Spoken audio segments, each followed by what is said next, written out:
It would be one of the most complex machines ever built. It would take 10,000 people and nearly 5 years to build it. It would cost an estimated $5 billion. Success was anything but certain. Something's wrong. The plane would contain more than 4 million parts supplied by contractors around the world. But would they arrive on time? Miss your first commitment and then things start to go wrong. And would they work? From a technical point of view, I would not put this back on the airplane if I had a choice. Nothing could be left to chance. 154. This would be the most tested airliner in aviation history. Eventually, lives would be at stake. There's an apprehension anytime you change technology. To make it all work, the company would reinvent itself from the inside out. And all of this would have to happen at a time when the world's airline industry was in recession. If the 777 were to fail, the company's future was at risk. Success would keep Boeing ahead of the competition for decades to come. This plane would be built to set a new standard for commercial aviation.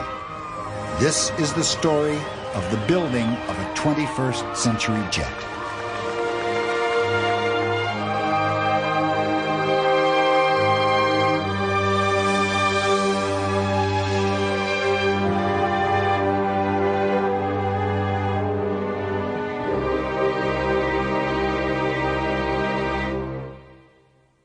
I'm sorry. 300 people are boarding a flight from London to Washington, D.C. It's actually an inaugural flight, although most of these people didn't know it when they bought their tickets. This just happened to be the day we needed to go back to Washington, and the secretary made the flight. I don't think she knew it was the inaugural flight, so just pure coincidence. This is the first commercial flight by United Airlines of a brand new airliner, the Boeing 777. The chances are that anyone who travels to Europe or Asia will sooner or later fly in the 777, as this plane replaces the older 747s on many overseas flights. It's Boeing's 7th new airliner, and the company has staked its future on it.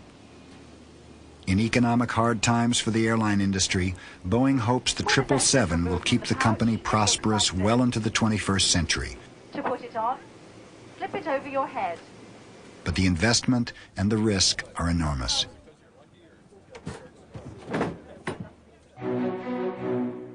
For the last 3 years, we've been following the process of designing, manufacturing, and testing the world's largest and newest twin-engine airliner.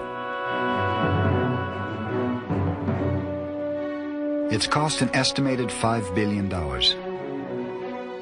Boeing needs to sell 200 or so planes at roughly $100 million apiece before the company will consider the plane a success.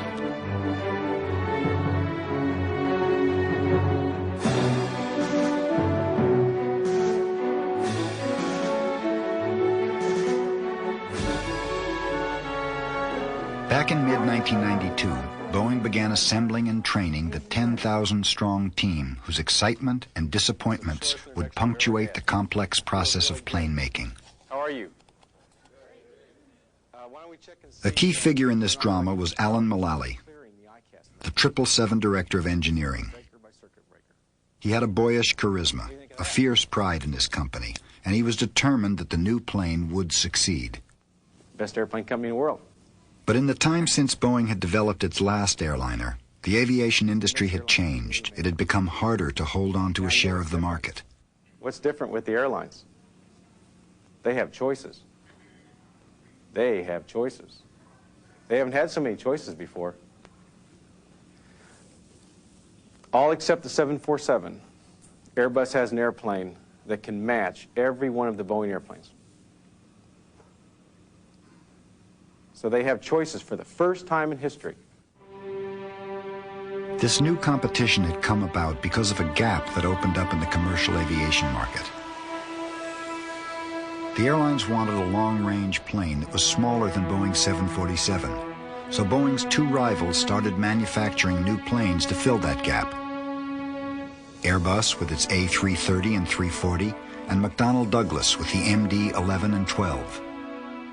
The 777 comes somewhere between a 767, a 200-seater, and a 747, which can carry up to 425 passengers. When the company first decided to enter the race, they hoped they could expand the 767 in ways that would satisfy their customers. Boeing took these designs to various airlines. No one was impressed. British Airways, for example, dubbed this a chipolata sausage. In October 1988, the design team met with Boeing's senior executives. We had, at that time, I think, 7 product scenarios, all focused on a 767 derivative. And at the end of that 5-hour meeting, the simple question was asked, why haven't you looked at a new airplane? And our answer was, we really haven't done it yet. We'll go do the homework. And the next question was, when can we look at some data? And the answer was the last day before Christmas break in 1988. So we went back to our team, which at this time was about 200 people, and said, let's start working on a new airplane. Boeing had done all this before. From its base in and around Seattle, the company had designed and built 6 different airplanes for the world's airlines. By the end of 1988, they had decided it was time for a 7th, in spite of the huge financial risk this involved. And the risk would increase over the following years as the world moved deeper into economic recession.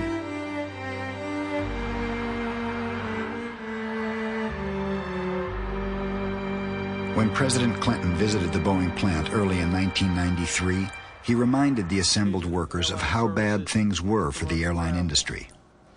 And it is indeed ironic that the United States, which for so long has led the world in the production of airplanes, has had 3 years in which more money has been lost than was made in the previous history of the airline industry.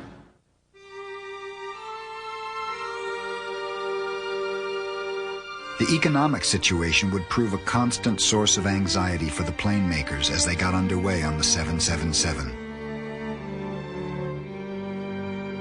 Particularly for the executive in charge. I was a young engineer here in 1969 when 2/3 of the Boeing population left during the period where there was a big sign outside that said, outside of Seattle, that said, last person out, please turn out the lights. That clearly has affected the way I think about organizations and stability of organizations. Be more careful when you're going up, because on the other side of up is always down. We went up way too fast. We weren't efficient in the process, and so when we got to the top, we were way overmanned, and the far side was very steep. Don't want to ever do that again.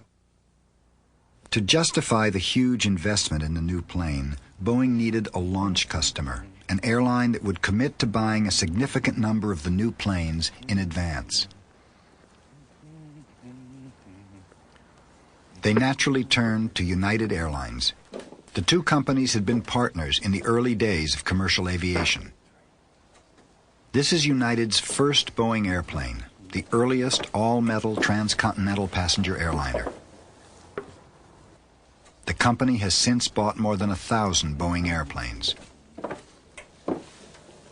But the historical relationship between the two companies counted for little when it came time to make the deal. Gordon McKinsey of United. So we went through a rather large evaluation process in 1989 and 1990, where we were looking at 33 combinations of airplanes and engines for our wide-body purchase. And this was just one of the candidates. The 777 was up against the Airbus and the McDonnell Douglas airplanes. The sales campaign came to a head on the weekend of October 13th, 1990, when all 3 manufacturers, Boeing, Airbus, and McDonnell Douglas, were summoned to United headquarters in Chicago to make their pitches. Boeing was asked to sign this handwritten piece of paper. It played a crucial role in the decision, as Alan Mullally would later tell the 777 team. It's a piece of paper that Jim Guyette, who's Executive Vice President of United Airlines, wrote at 2:15 in the morning. He woke up in a cold sweat. He's going to walk in and see Mr. Wolf, who's the chairman of the board of United. He had the chief financial officer that was voting for Airbus instead of Boeing, and he had to walk in and make his vote. What airplane should United Airlines go with for the next 30 years? It was a hard-headed and unsentimental business, with each of the three competitors in separate rooms, running in and out of a room full of senior United executives who were trying to make up their minds. An executive named Dick Albrecht led the Boeing sales force. Phil Condit, as leader of the 777 team, wondered whether he should go to Chicago too.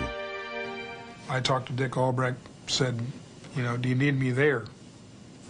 And his answer, and I believe correctly, was no, I think we've got our pieces. We'll go try to put the deal together. So I said, okay, well, here's my phone number. I'm going to be at my younger daughter's parents' weekend at Colgate University. And I'm available by phone. I'll check in.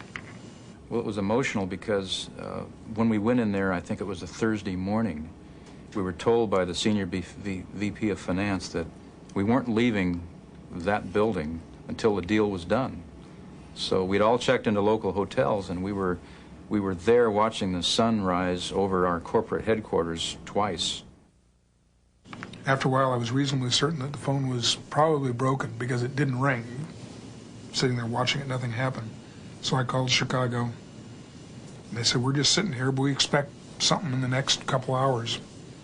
We went into 70 hours of nonstop negotiations. And it was very emotional because we could tell by the faces on the people coming out of the Inquisition chamber that things had not gone well. What was happening, of course, is, somebody would go in there from one manufacturer, and a deal would be presented, and then he would be dismissed, and the next person would come in, would try to better the deal. So it was a ratcheting process through those 70 hours, trying to get the best terms. So finally, at the end of the day, things were still sort of about to happen. I said, I can't stand this any longer. I got on the airplane, went to Chicago, and went and joined the wait. Sat and talked and worked on a crossword puzzle. Technically, we had made our decision. We knew what we wanted to do. So we had our technical recommendations already in place, and the 70 hours were really just financial negotiations, terms and conditions, a lot of contract talk. But it was emotional. Then they sort of finally came in and said, well, we need to see you in Jack Pope's office. So we went down there and they said, you've got the deal. I was glad I was there, and it was exciting to be there. My contribution probably can be measured in very small numbers at that point. It was just being there.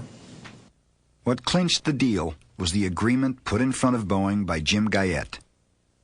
So he wrote a handwritten note at 2:15 in the morning saying things like, we agree to work together, really complicated words, to deliver a service-ready airplane, an airplane that works. It has the functionality, the passengers like it, the attendants like it, the maintenance people like it, the flight crew likes it, and we agree to work together to make that happen. And then he dragged Phil Condit and Dick Albrecht into the room, and he said, will you sign this? And they said, and he took that to Mr. Wolf, and he said, this is the new Boeing. The new Boeing is going to treat us at a new level of respect as a customer. The reason I wanted you to know this is that meeting at 2:30 in the morning has changed my life. And it's going to change yours. I've been waiting for 4 years for you to arrive because it's time to make an airplane. United Airlines agreed to buy 34 777s for delivery in 1995 and to take an option on another 34 for delivery 3 years later. They had committed to spending $3.5 billion on a plane that didn't yet exist. The plane United bought would have a number of important features. It would be powered by just 2 large engines.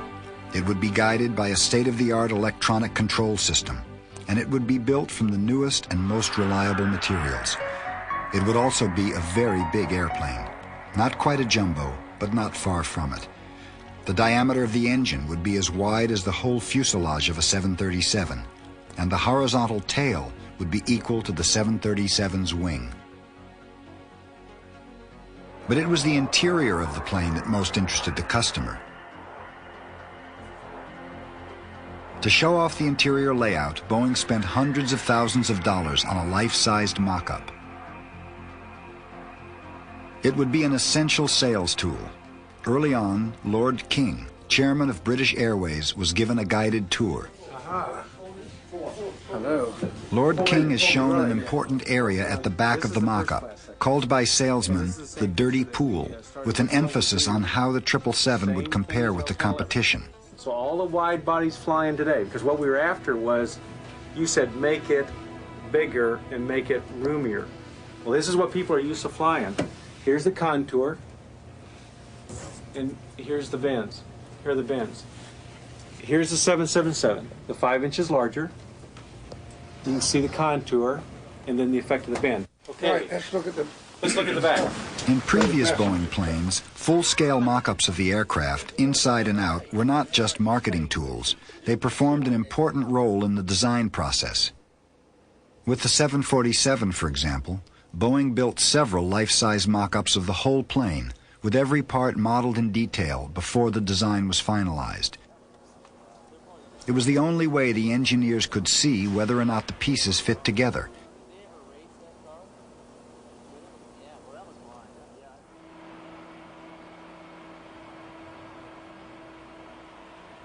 Because of the three-dimensional complexity of the plane, a component as first designed often got in the way of the structure or one of the other parts, like these red pipes which are not meant to go through the yellow duct. With the 777, Boeing wanted to find ways to catch these interferences, as they're called, before the assembly stage. You have 5,000 engineers designing the airplane. It's very difficult for those engineers to coordinate with two-dimensional pieces of paper. For a designer who's designing a air conditioning duct to walk over to somebody designing structure and say, now here's my duct, how does it match up with your structure? And they've got two-dimensional pictures, very difficult. So we ended up using the mock-up and, quite honestly, the final assembly line to finish up the integration. And it's very costly. You end up with an airplane that's very difficult to build. It all has to do with visualizing 3 dimensions on a 2-dimensional drawing board. One of the trickiest problems was working out the lengths and angles of tubes, pipes, and wires. We would literally, physically thread the systems through that mock-up, and then, in the wire bundle sense, take it out of the mock-up, flatten it on the board, measure it, and that's the way we decided how long the wire needed to be. And then you would adjust as necessary, because the airplane, not made of plywood and aluminum, differs from the mock-up. So as you produce those first wire bundles, then you make further adjustments to make them fit the real airplane. Hydraulic tube, a very similar situation. The solution was a secret weapon called EPIC, a computerized design system that would require 8 mainframe computers to run it. Engineers would be able to roam the virtual interior of a plane that didn't yet exist. As pieces were designed, they appeared in the virtual airplane next to other components, and the team could check to see that they all fit together before they were carved out of metal. So for the first time, the engineering creative process was enabled to think in terms of the way the world is, in terms of 3 dimensions. Now, computers don't design airplanes. We have not put the knowledge that's in the airplane designer's head into artificial intelligence that balances all these objectives. Someday, we'll continue to probably move to that end, but right now, the knowledge to design airplanes is in the designer's head. There would be more than 2,000 computer terminals so that each group of designers could feed their drawings into the main computers. In June 1992, the passenger doors team was checking for interferences in the components they had designed. An interference showed up in red. The designer was concerned about two crucial components in the door hinge. This splined part right here, there's a bolt passing through it. It's actually the connection of the door to the door frame, the cutout. And this bolt affects that connection. Somewhere inside there we've broken some law. Now that looks like a real interference. This is what happens when you accommodate your stress man's desire that they be intimate.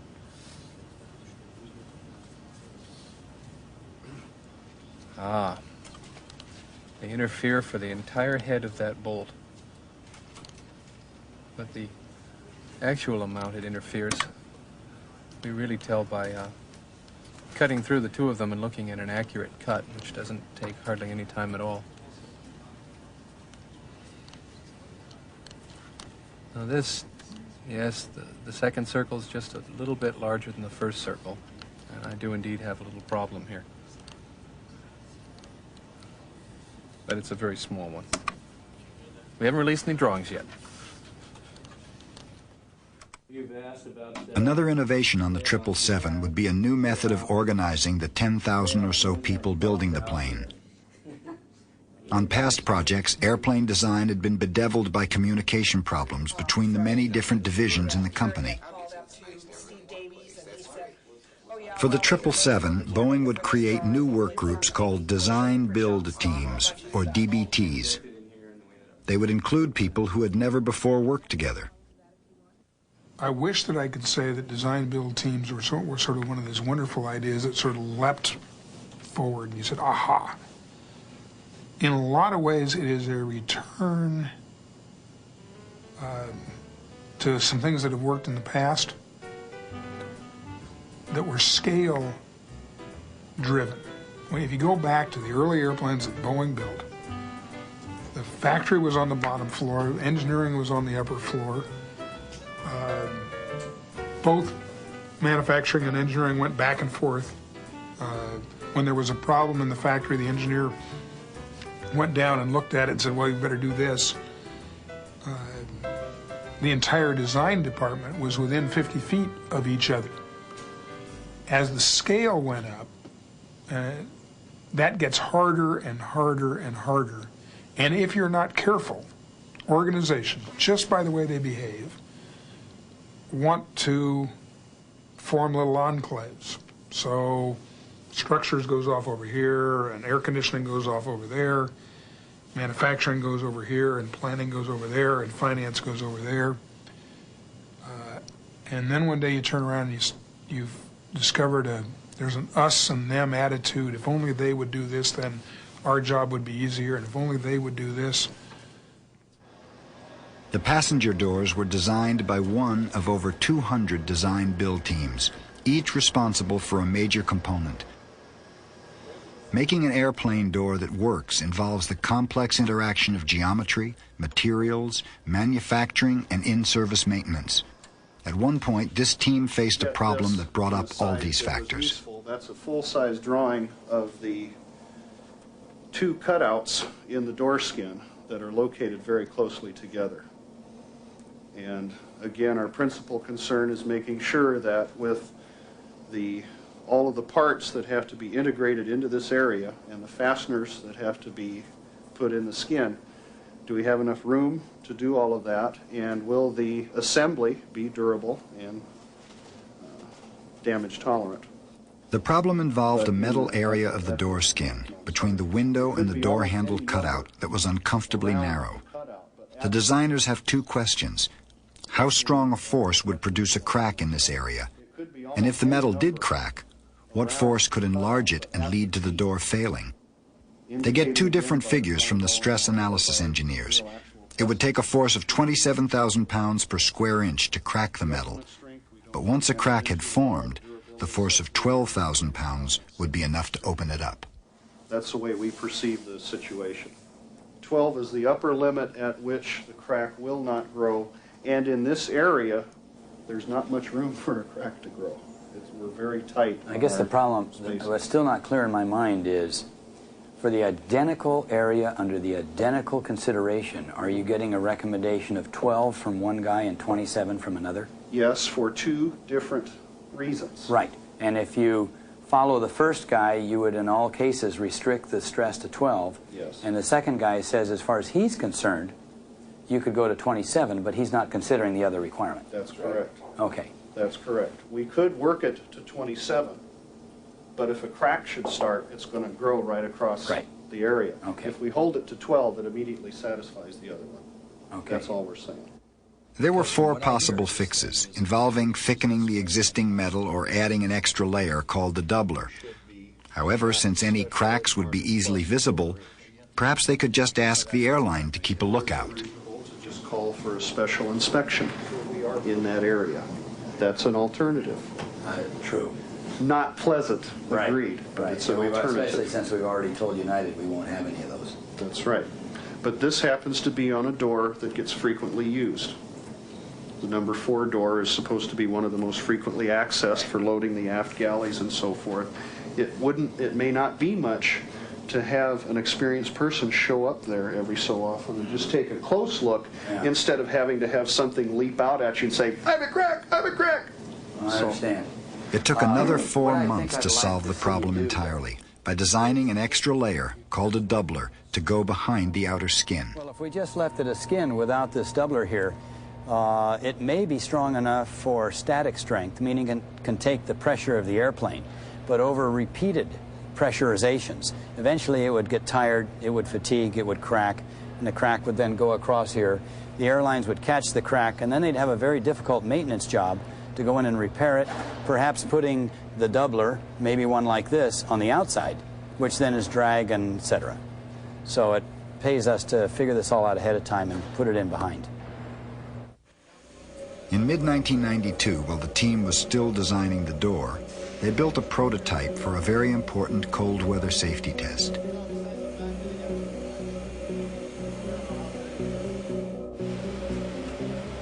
The engineers wanted to see if the door could be opened in the worst imaginable conditions of icing on the outside of the fuselage.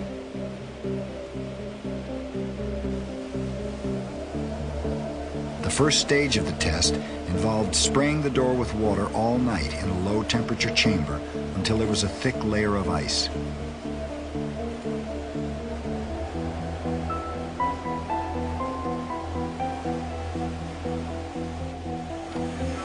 Welcome to the Bahamas.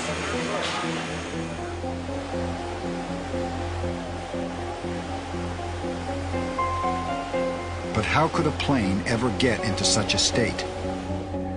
If a plane lands from a cold flight, minus 65, and comes into an airport where, let's say, it's about 28 degrees, there's freezing rain, and it pulls up to the gate, and this freezing rain is then adhered to the outside of the airplane, we need to make sure that we can open the doors. Our criteria is a 1/4 inch thick of ice all over the whole airplane. And yet, at the same time, someone with nominal handle force on the inside can indeed open the door. We consider the ice to be as strong as 100 pounds per square inch to break it. It's a 1/4 inch thick, and there's about 200 or so inches of ice around there. So when you factor all that in with safety factors, it's about 6,000 pounds of lift that has to be put on the door to make sure we break all the ice. And that has to be put in with about 50 pounds of handle force on the inside. Set up as quick as we can.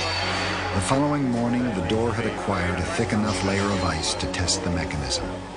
It's minus 20 in there right now. It was minus 55 in there yesterday when we sprayed the water to make sure it iced up. Considerably colder yesterday. Minus 20 is not so bad. This test had never been done before on this door design. If it didn't work, the engineers would have to redesign the complicated opening mechanism inside the door.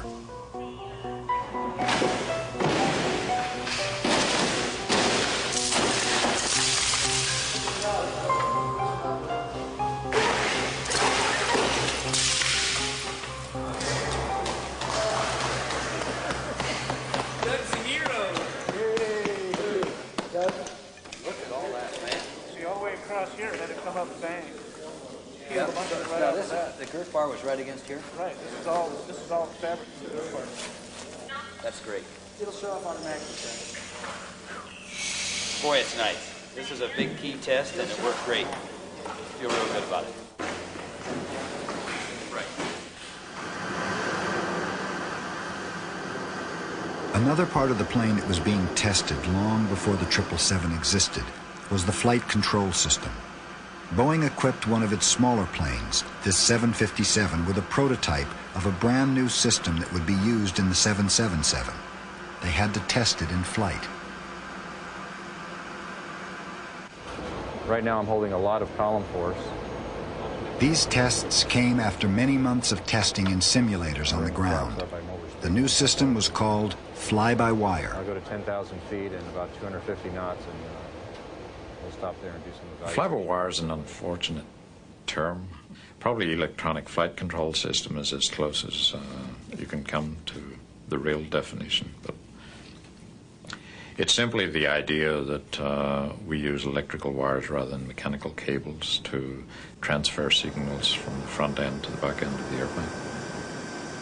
Boeing's chief test pilot for the 777 was John Cashman. He would be the first to fly the plane once it was built. He quickly understood the advance that fly-by-wire represented over the more cumbersome system then in use. An airplane, particularly a large airplane, has large cables that run from the cockpit controls to the actuators that move the surfaces. And almost all big airplanes are hydraulically moving the controls.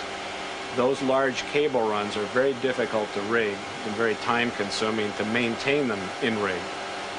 So from a maintenance side, it's a fairly big improvement in terms of time to maintain. The changes that one can make and improvements that you can add to an airplane are much easily done if it's a computer card change versus a mechanical redesign. There's a pilot's joke about fly-by-wire systems that says that modern planes could be flown by a pilot and a dog. The dog to bite the pilot if he touches the controls, and the pilot to feed the dog. In fact, the computer systems that would be installed in the 777 were so intelligent that engineers believed they could make decisions that would be as good as those made by the pilot.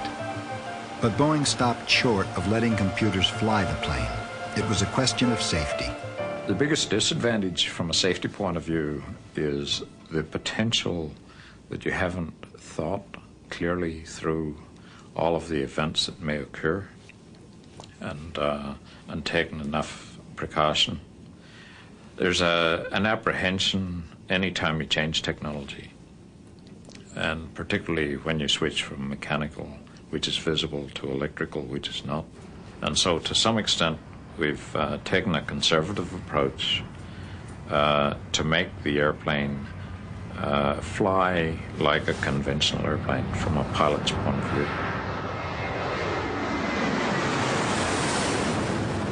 One of the things that we do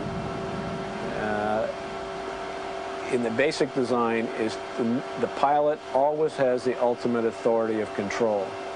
There's no computer on the airplane that he cannot override or turn off if the ultimate comes. But in terms of any of our features, even those that are built to prevent the airplane from stalling, which is the lowest speed you could fly and beyond which you would lose control, we don't inhibit that totally. We make it difficult, but if something in the box should inappropriately think it's stalling when it isn't, the pilot can say, this is wrong, and he can override it. That's a fundamental difference in philosophy that we have versus some of the competition. The 777's computers, which were being tested on the 757, would translate the pilot's instructions into commands to move what are called the control surfaces, movable pieces of the wing and tail that allow the plane to change direction or altitude. This flight was one of a series to test how the fly-by-wire system felt to a pilot when he landed the plane. Like all testing on this new plane, every aspect of the test would be analyzed and discussed to see what lessons could be learned before the design was finalized. The process began with the post-flight briefing. The two pilots reported on how the plane felt as they landed it with the fly-by-wire controls. Well, you're the third pilot now to have an experience like that, not unique to C-Star-U landings, but simply on various landings reporting that your initial flare input generated a result greater than you anticipated. You actually do that, you think, oops, you back off, and you always back off too much. Yeah. And you end up with a Navy landing. Uh-huh. That means a good landing. Which, by Frank's definition, is an excellent landing. In early 1992, the team was under tremendous pressure as weight, cost, and design targets had all been exceeded. They scrutinized every aspect of the project, including travel costs for engineers who were flying from Seattle to meetings with subcontractors in other parts of the world.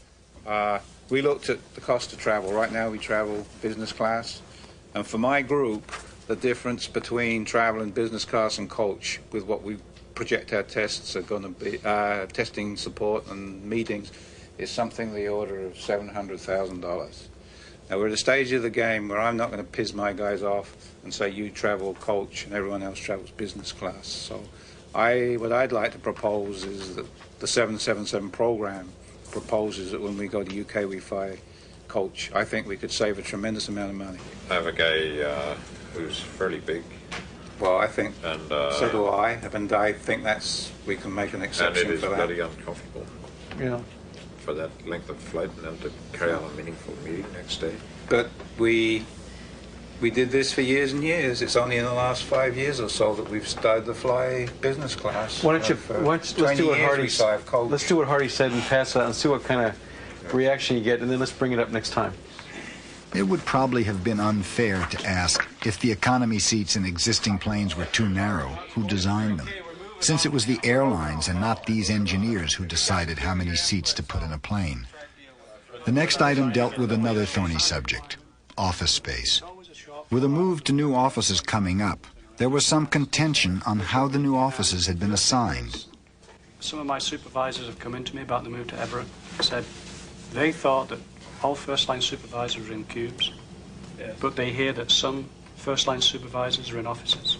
Not in engineering. Yes. Engineering. Tell me who they are. Because we worked it so that it was supposed to be on that the way. floor that I'm on, there are first-line supervisors in offices, and they're not payloads. Will you tell me who they are? I'll write it down for you.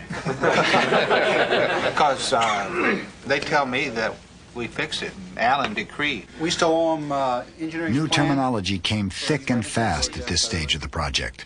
Too fast for some members of the team. We do that. MCs are Okay. Requirements for SDS items and APL, Raj, next week. I forgot what an SDS item is. It's a shop's distribution standard. Okay. We'll also show you the PRR process With review. delivery schedules becoming critical, tempers began to flare when one engineer felt he was being delayed by another. I've taken a lot of flack over that. Item 8 was the wrong one to put in. The thing that we agreed to put in is when structures returns to data set. No. My man told me. No, we all agreed. We all agreed. Even showed him the chart. I showed you the chart. But, I showed you what that's useless data. Most of it is obsolete. Because it's not useless data. It is. I'm missing releases because you did not transfer on the date the agreed to information. Because you didn't transfer to me. Oh, baloney. Anyways, that's the wrong date. No, it's not. I did it. Oh, okay. I sat there for 5 minutes 2 weeks ago and explained it. I showed you an example. Everybody jumped on. Why are you talking to me? I agree. You guys agreed? Yeah. It's done. It's done. In spite of mounting pressures, there was the occasional good news. One of the team reported on a foreign airline whose government was deciding on the purchase of 6 777s. The 777 had been up against its main competitor, the Airbus A330. And the cabinet had approved the 6. And then they said, well, we think that may not be right. And what we think is we probably ought to add 2 more. So instead of approving 6, they approved 8. And then they also did not approve the 8 A330s. or sorry, 7 A330s that they were asked to approve. All right. Nothing like winning. But there was no disguising concerns about the task that lay ahead. They were just 9 months away from assembling the first piece of the first plane. Roger, do you have anything else? Yeah, I have something to say. I'm worried about us. I'm worried about our recovery. We're behind schedule, and what I see is it's going to take a long time to recover. And I think we really need a recovery plan. And I don't think we have one. Okay. And I'm Roger really was reflecting that we keep telling each other what we really need, and we keep trying to help each other, because in the heat of getting your own stuff out again, the first thing that you let go is coordinating with your, with your colleagues. And Roger is just trying to remind everybody, you can't worry by yourself. Underlying the building of the 777 was a new kind of organizational philosophy Boeing had dubbed working together. This easily dismissed slogan masked what amounted for Boeing to an internal revolution. For the first time, Boeing would be guided by principles that encourage, even forced cooperation. First and foremost, there would be no secrets. Information would be shared openly, even when things went wrong. We had to make some cultural changes. I guess that's the best way to put it. We had to open communications. We had to break down traditional barriers between organizations. We had to come up with forums where the people could speak up, and more open communications and more frankness coming from all levels to management or vice versa. It was a point of conflict to begin with. An engineer with pride wants to find the solution to his problems, and it's not a natural thing to go out and explore publicly the particular problems you have. You'd like to do it and be able to handle those yourself. So I'd say, yeah, there was resistance at first, but it's interesting what attention can be given to a particular problem like that, communication problem, if you will, in that regard, by just making it okay to do that sort of thing. That the thing to do is to express your problems, get all the help you can. If you're working together, you're going to find that a great assistance in finding the solution, because none of us singularly can do nearly as well as we can as a group. And so I think over the years that's gone away. I think we kind of shout it from the rooftops in our program reviews with large audiences, in our all-team meetings. It's been said, the same words have been used. It's okay. It's almost like celebrate our problems, get them out in the open so we can go work them. One of the areas of the plane getting a lot of early attention was the interior, the part that would sell tickets.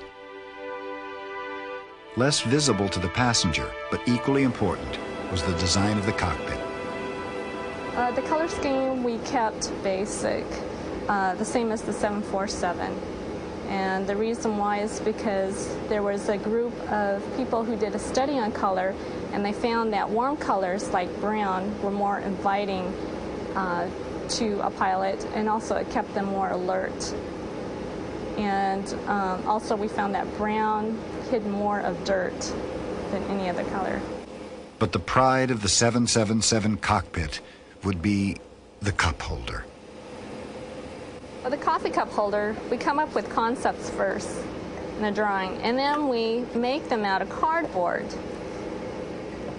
And after we finish our design that we think we like the best, we start casting them. And these are the two that we casted. And so we refine them. So what you have in the flight deck right now is the refined version. And what's also nice, we came up with the idea that it could be removable, because we know that over time that the beverages would spill and stay sticky. You want something that's easily cleanable. And these are some of the samples pop can, styrofoam cups, airline cup, and they all fit. And we also had to take consideration of the height of the handles, just to make sure that it does fit into the holder itself. Boeing was also proud of its new overhead bins, which seemed to demand a technology and a jargon all their own.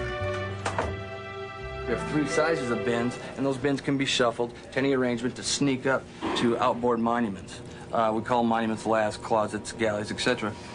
But more importantly, in the past, each one of those monuments was very static and had to be tied straight back to structure. In this design, this fore and aft member allows that unit to be translated fore and aft in the cabin on 1-inch centers anywhere in the airplane in prescribed flex zones that allow load path capability in the overhead rail.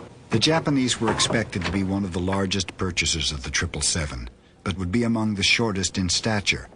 Nichols finds a diplomatic way to refer to this fact in describing the design process. This is an issue with our customers, more so with our Pacific Rim customers than, for instance, European customers, the American carriers. And it's flat the height, it's the ergonomics of the latch, and some of them feel that it's a bit too high. Now, on a pivot bin, it must be this high to reach the latch, but once it opens, then the access to the bin is more than acceptable and more than appropriate in terms of a shelf bin. Where the shelf bin remains static, you hit a latch that's quite low, and the door swings up, and now I'm reaching up here to grab the door. So the latch handle, though our customers have expressed some concern, they've all been through the mock-up, and they understand our design, and to physically move that's something that would be, demand a lot of effort, and believe me, we can do anything, but we've, if you will, pounded our stake in the ground and believe ergonomically and demographically this is the right latch. A part of the plane least likely to be the site of technological innovation were the lavatory seats, but Alan Mullally liked to tell the story of the airline that came to him with a problem. In the lavatories, when a toilet lid or a toilet seat falls down in the toilet bowl, it makes what they called the big hit sound, the big bang sound. And they found that that was very distressing to the traveling public. So we went to work.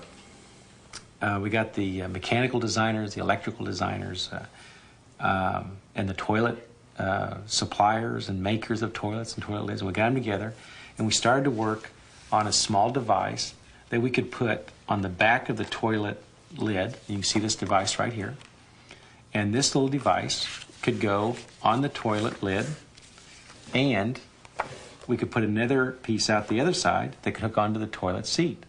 And we could absorb the energy of the toilet lid and the toilet seat before it hit the toilet bowl. So we could slow the lid down, slow the seat down, so that the big bang sound went away. But think how people are going to feel that when they put the toilet seat lid down, it goes like that. They're going to feel like they're in a quality airplane. Now this is a customer-in toilet seat lid. The first year's work on the 777 involved designing the new plane. Now, manufacturing would get underway. It would begin as the first component of Boeing's brand new aircraft, a wing spar, began assembly on a giant automated riveting tool.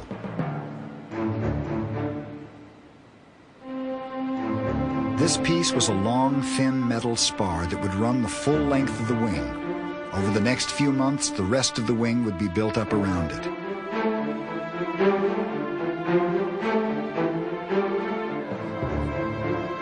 Sylvia Lefferer had the informal honor of initiating the process as she began her job of sealing the edges of the 100-foot-long piece before it was fastened to other components. It was a simple process involving an injection gun and compressed air. Something's wrong. At least it was supposed to be. We got a problem. We got no air right now, so we got to try to get that hooked back up.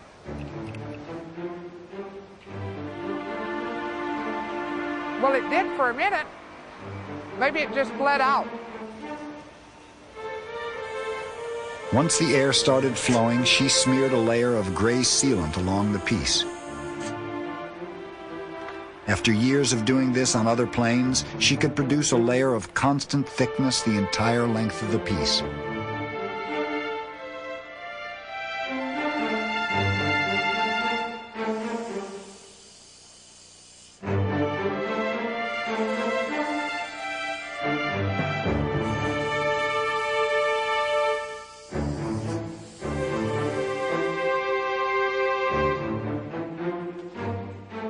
The work had to be checked by a quality control inspector.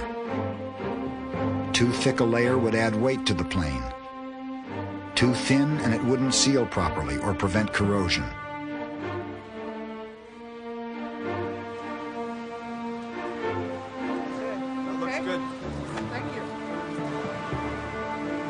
Sylvia's work passed inspection and the pieces were moved into contact with another component ready for fastening.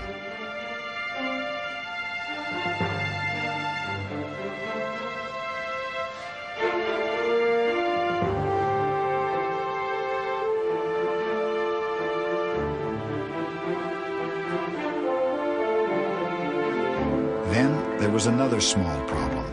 The upper piece of the spar was out of position by a 50th of an inch.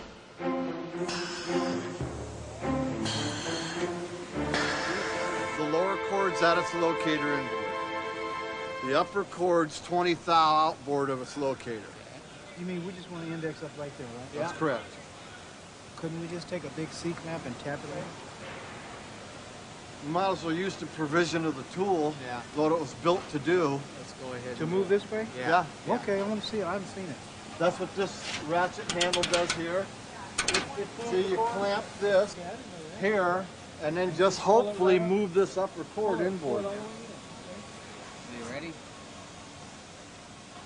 You ready? Ready? Okay. Good. And I'll watch.